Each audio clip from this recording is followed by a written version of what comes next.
Hi friends, മൗനരാഗത്തിൻ്റെ ഇന്നത്തെ എപ്പിസോഡിലേക്ക് എല്ലാവർക്കും സ്വാഗതം. ചാനൽ ആദ്യമായിട്ട് കാണുന്നവരാണെങ്കിൽ ഒന്ന് സബ്സ്ക്രൈബ് ചെയ്തിട്ട് ലൈക്ക് ചെയ്യണേ. അതുപോലെ നിങ്ങളെ വിലപ്പെട്ട കമൻറ്റുകളും ഒന്ന് രേഖപ്പെടുത്തണേ കേട്ടോ. അപ്പോൾ മനോഹർ ഇങ്ങനെ വെയിറ്റ് ചെയ്ത് നിൽക്കുകയാണ് പാർക്കിൽ വന്ദനയും കാത്തിട്ട്. കുറച്ചു നേരം കഴിഞ്ഞപ്പോഴാണ് വന്ദന വന്നിട്ടുണ്ടായിരുന്നത്. വന്ദന വന്നപ്പോൾ തന്നെ മനോഹർ സ്ഥിരമായിട്ട് നടത്തുന്ന അതേ ഒരു അടവ് തന്നെയാണ് ഉപയോഗിക്കുന്നത്. വന്ദനയുടെ അടുത്ത് പറയുന്നുണ്ട്, സത്യം പറയാലോ, വന്ദനയെ ആദ്യം കണ്ടപ്പോൾ തന്നെ എനിക്ക് ഒത്തിരി ഇഷ്ടമായി. അത് കേട്ട് വന്ദന പുഞ്ചിരിച്ചുകൊണ്ട് നിൽക്കുകയാണ്. അപ്പോൾ മനോഹർ സുഖിപ്പിക്കുന്നുണ്ട്, വന്ദനയെ ആദ്യം കണ്ടപ്പോൾ തന്നെ എനിക്ക് അത്ഭുതമാണ് തോന്നിയത്. നമ്മൾ കാണുന്നതിൻ്റെ തലേ ദിവസം ഞാനൊരു സ്വപ്നം കണ്ടായിരുന്നു. അതിൽ വന്ദനയെ പോലൊരു പെൺകുട്ടി അമ്പലത്തിൽ നിന്നും തൊഴുതിട്ട് പുറത്തേക്ക് വരികയായിരുന്നു. ആ നേരത്ത് ഭഗവാനെ കാണാൻ വന്ന വന്ദന എന്നെ നോക്കി പുഞ്ചിരിക്കുകയും ചെയ്തു. അതുകൊണ്ടാണ് ഞാൻ അന്ന് കണ്ടപ്പോൾ പറഞ്ഞത് ഞാൻ എവിടെയോ വെച്ച് കണ്ടിട്ടുണ്ടെന്ന്. പിന്നെ ആലോചിച്ചപ്പോഴാണ് അത് സ്വപ്നമാണെന്ന് മനസ്സിലായത്. മനോഹർ പറഞ്ഞതൊക്കെ കേട്ട് വന്ദന പുഞ്ചിരിക്കുകയാണ്. അതിനുശേഷം അവൾ ആംഗ്യ ഭാഷയിലൂടെ കാണിക്കുന്നുണ്ടായിരുന്നു. ഞാൻ സംസാരിക്കില്ല എന്നറിഞ്ഞപ്പോൾ ആ ഇൻട്രസ്റ്റ് ഒക്കെ പോയോ എന്നായിരുന്നു ചോദിച്ചത്. അപ്പോൾ മനോഹറിനത് പെട്ടെന്ന് തന്നെ മനസ്സിലായതുകൊണ്ട് മനോഹർ തിരിച്ചു ചോദിക്കുന്നുണ്ട്, എന്ത് സംസാരിക്കില്ല എന്നറിഞ്ഞപ്പോൾ എൻ്റെ താല്പര്യം പോയോ എന്നാണോ? അതെ എന്ന അർത്ഥത്തിൽ വന്ദന തലയാട്ടുകയാണ്. അപ്പോൾ മനോഹർ സ്നേഹത്തോടെ പറയുന്നുണ്ട്, എന്താ വന്ദന ഇത്?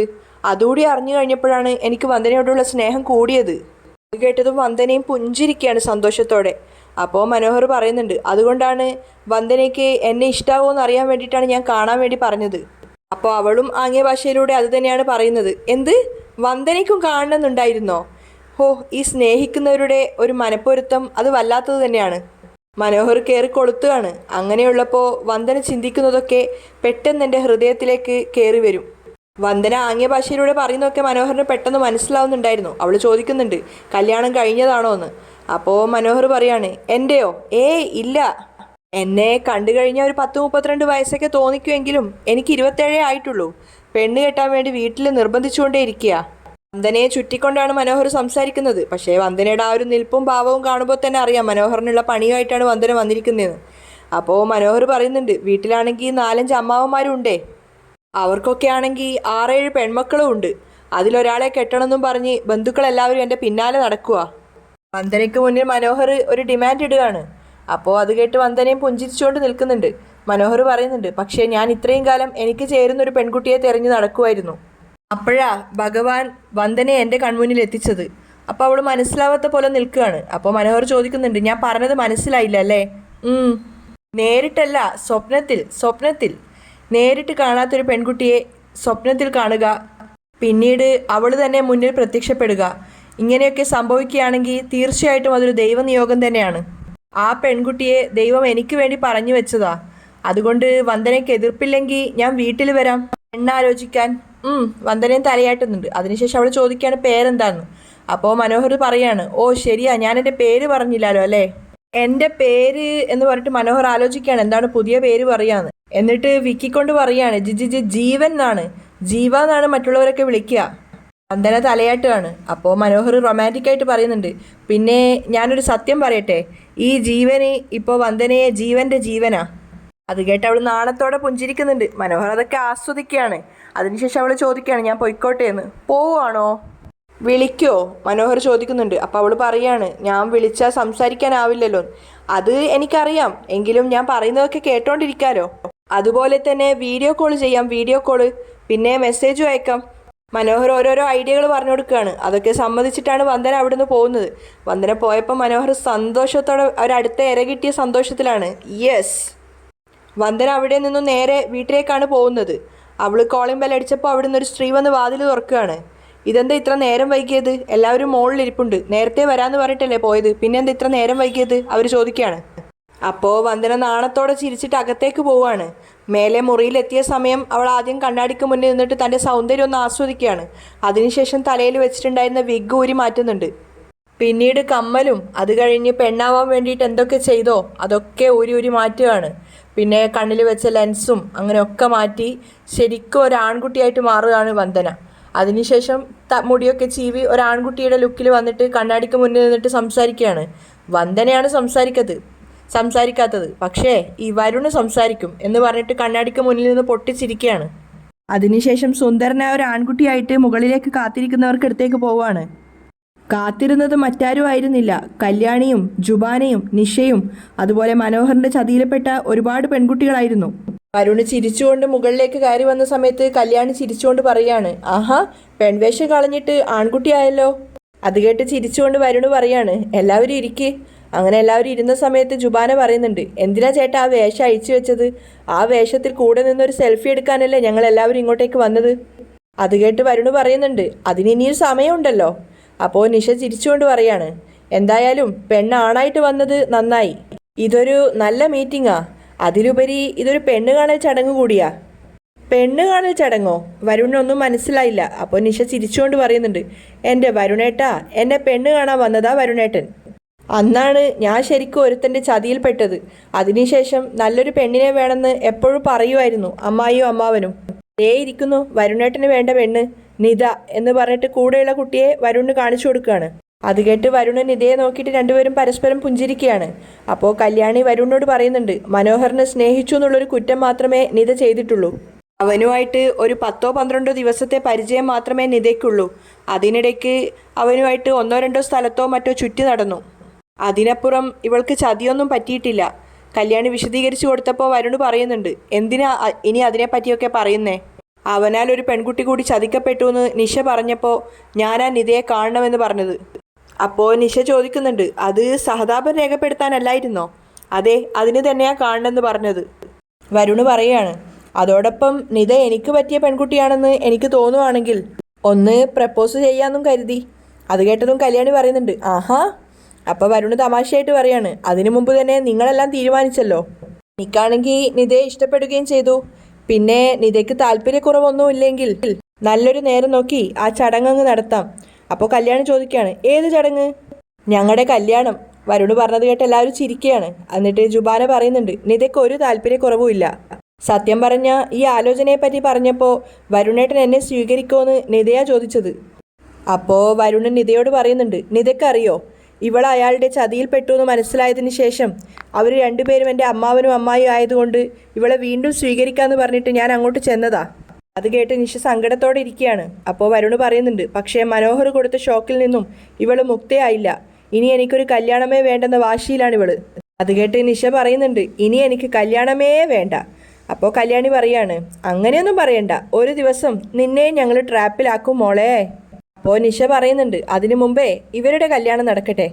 അപ്പോൾ കല്യാണി പറയാണ്, പക്ഷെ അതിനു മുമ്പ് മറ്റൊരു കല്യാണം കൂടെ ഉണ്ട്. ഈ ഇരിക്കുന്ന വന്ദനയെ മനോഹർ വിവാഹം കഴിക്കുന്ന ദിവസം. അത് കേട്ടതും എല്ലാവരും പൊട്ടിച്ചിരിക്കുകയാണ്. അത് കഴിഞ്ഞിട്ട് നമുക്ക് വരുണിൻ്റെയും നിതയുടെയും കല്യാണം നടത്താം. അത് കേട്ട് വരുണും നിതയും പരസ്പരം നോക്കി പുഞ്ചിരിക്കുകയാണ്.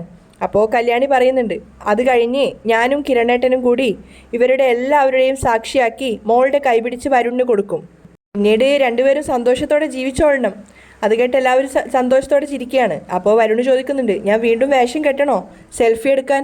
അപ്പോൾ നിഷയാണ് പറയുന്നത്, അയ്യോ വേണ്ട, കല്യാണം കഴിക്കാൻ പോകുന്ന പെൺകുട്ടി അവളുടെ ഭർത്താവാൻ പോകുന്ന ആളെ ഇങ്ങനെ കണ്ടാൽ മതി. അത് കേട്ട് വരുണും നിതയും പരസ്പരം ചിരിക്കുകയാണ്. അപ്പോൾ കല്യാണി പറയുന്നുണ്ട്, പിന്നെ ഇവർക്ക് എന്തെങ്കിലുമൊക്കെ സംസാരിക്കാൻ കാണും, നമുക്ക് തൽക്കാലം മാറിക്കൊടുക്കാം. അപ്പോൾ നിത നാണത്തോടെ പറയുന്നുണ്ട്, അയ്യോ വേണ്ട. അപ്പോൾ ജുബാന പറയാണ്, വേണ്ടാന്ന് മോള് പറഞ്ഞാൽ മതിയോ, നിങ്ങൾ വാ. ജുബാനയും കല്യാണിയും നിഷയും പുറത്തേക്ക് പോവുകയാണ്. ആ സമയത്ത് വരുണ് നിതയോട് പറയുന്നുണ്ട്, ചില സംഭവങ്ങൾ നമ്മുടെ ജീവിതത്തിൽ ഉണ്ടാവുന്നത് ഇതുപോലെ നല്ല കാര്യത്തിന് വേണ്ടിയിട്ടാണ്. അതുകൊണ്ട് ഇപ്പോഴുണ്ടായ ചതിയൊക്കെ അങ്ങ് മറന്നേക്ക്. നിതയുടെ മുഖത്തൊരു സങ്കടം ഉണ്ടായിരുന്നു. അപ്പോൾ വരുണ് പറയാണ്, ഇവിടെ ഇപ്പോൾ നടന്നത് വാക്കുറപ്പിക്കലാണ്. എങ്കിലും ഞാൻ ഒന്നുകൂടി ഉറപ്പിച്ചു പറയാം, എനിക്ക് വേണം നിതയെ. അവൻ അവളുടെ കൈ ചേർത്ത് പിടിക്കുകയാണ്. പിന്നീട് കാണിക്കുന്നത് കിരണും കല്യാണിയും കൂടി കാർത്തികയെ കാണാൻ പോയതാണ്. കാർത്തിക ആകെ സങ്കടത്തിലാണ് ഉണ്ടായിരുന്നത്. രണ്ടുപേരും അടുത്തെത്തിയ സമയത്ത് അവളുടെ മുഖത്ത് ആ ഒരു സങ്കടം ഉണ്ടായിരുന്നു. കല്യാണി ചോദിക്കുന്നുണ്ട്, എന്തിനാ ചേച്ചി അത്യാവശ്യമായിട്ട് കാണണമെന്ന് പറഞ്ഞത്? അത് പിന്നെ ഒരു ഷോക്കിംഗ് ന്യൂസ് ഉണ്ട്. എന്തു പറ്റി? അപ്പോഴാണ് കാർത്തിക പറയുന്നത്, അവൻ ജയിലിൽ ചാടി, എൻ്റെ ആങ്ങള ഗംഗപ്രസാദ്. അത് കേട്ടതും കിരണും കല്യാണിയും പരസ്പരം നോക്കുകയാണ്. മാത്രമല്ല കിരണ് കാർത്തികയോട് പറയുന്നുണ്ട്, അതിനെന്തിനാ കാർത്തിക ഇങ്ങനെ അപ്സെറ്റ് ആവുന്നത്? ഞങ്ങളൊക്കെ ഇവിടെയുള്ളപ്പോൾ അവൻ എന്ത് ചെയ്യാനാ? അപ്പോൾ കാർത്തിക വളരെ ഗൗരവത്തിൽ പറയാണ്, നിങ്ങളൊന്നും വിചാരിക്കുന്നത് പോലെയല്ല അവൻ്റെ ചരിത്രം. ചെന്നൈയിലെ ചേരിയിലുള്ളവർക്ക് പോലും അവനെ ഭയമായിരുന്നു. പണം ഉണ്ടായിട്ട് പോലും ഗുണ്ടായിസവും പിടിച്ചുപറിയൊക്കെ ആയിരുന്നു അവൻ്റെ ഹോബി.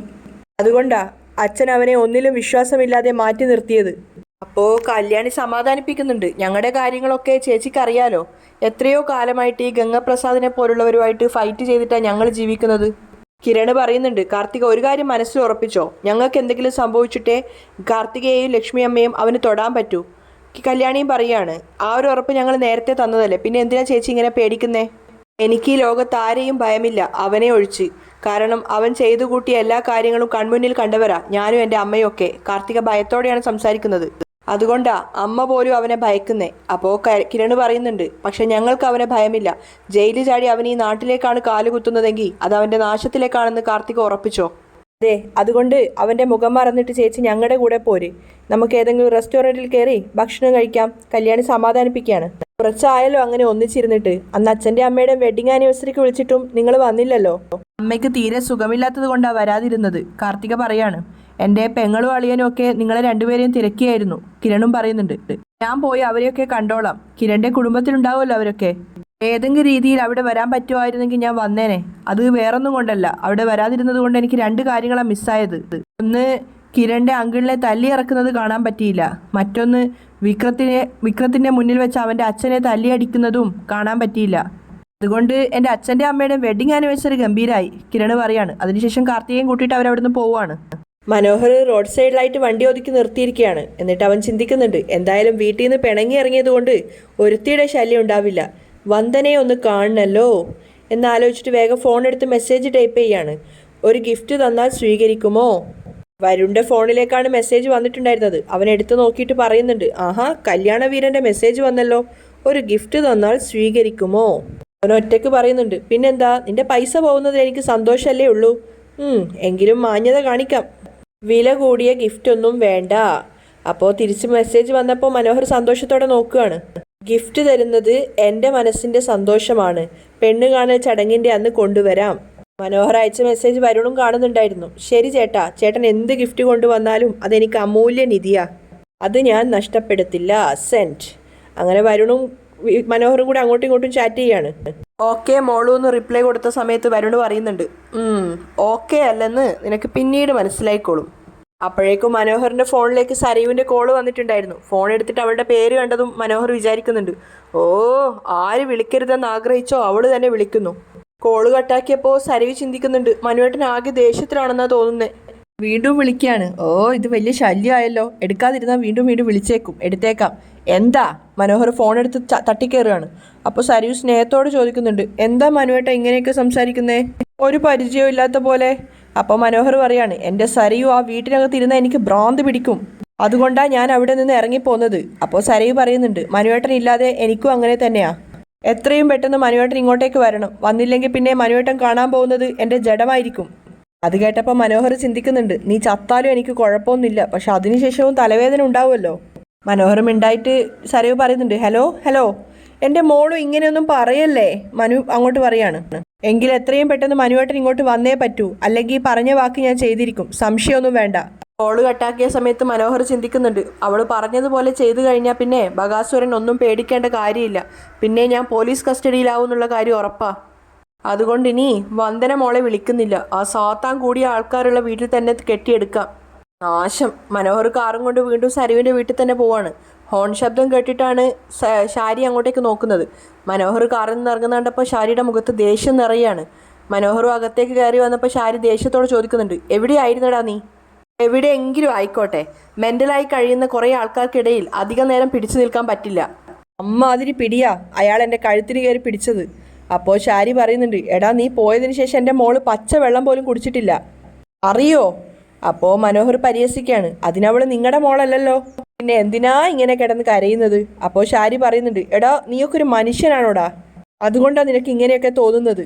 അപ്പോൾ മനോഹറും ദേഷ്യത്തോടെ പറയാണ്, ദേ ഞാൻ ഇന്നും ഇങ്ങോട്ട് വരണമെന്ന് കരുതിയതല്ല, പിന്നെ നിങ്ങളുടെ മോൾ എന്നെ വിളിച്ചു പറഞ്ഞു ഇന്നും ഞാൻ വന്നില്ലെങ്കിൽ അവൾ ആത്മഹത്യ ചെയ്യുന്നു, അതുകൊണ്ടാണ് ഞാൻ ഇങ്ങോട്ട് വന്നത്.